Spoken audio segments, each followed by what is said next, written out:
if you pour yourself into helping these children, you know, when they leave to go back to their family, are you going to be able to handle the heartbreak?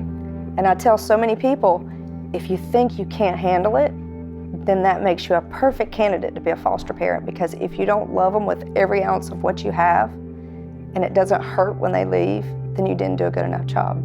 They did a presentation at church one day to kind of present what Agape does, and I remember Ben looked at me and he goes, I think we need to sign up for this. Wanting to serve, and that's really what brought us into wanting to get involved with foster care. We went through the training classes. And you learn so much information from the class. It really is something that you need to do to be able to fully understand. I think one of the biggest concerns for me was the emotional attachments to these kids. And we've had that experience before, and it hurt.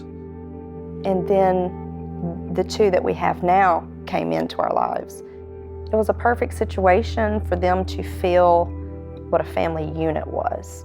I mean, we got to give that to those children, and then those children enriched our kids' lives at the same time, as they get to see, just by being a family and by loving other people, it really enriches other children's lives. Why in the world would you introduce to your family toddlers or infants or medically fragile children or anything like that? And to put it simply, it's the right thing to do. I hope my kids are getting that we're here to serve God. We're here not to live for ourselves, but that's where true happiness comes from. It doesn't come from things being showered on you. It comes from what comes out of you. Our current foster son was 9.5 weeks old whenever we went and picked him up from Children's Hospital, and he was considered a medically fragile child. We've gone through, I think, 8 or 9 different surgeries to get him where he needs to be, and we've logged in over 13,000 miles going back and forth to Children's, almost 1,200 hours in hospital hours there. And if you would have asked me before, do you think you could handle this? I would have said, are you kidding? No way, there's absolutely no way. You can do far more than you can ever imagine. We're not gonna let this child die. We're gonna let this child have a life, because we never know. These kids have so much to offer.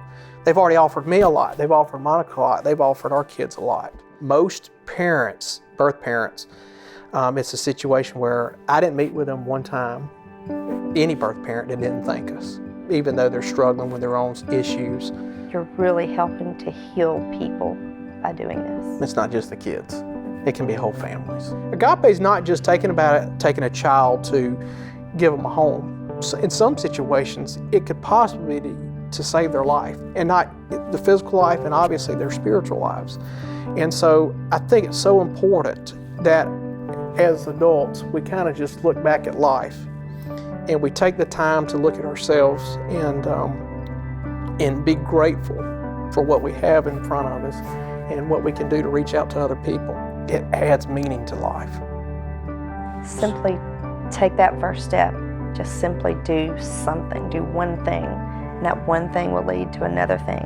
And before you know it, you're doing bigger things than you ever expected that you could do.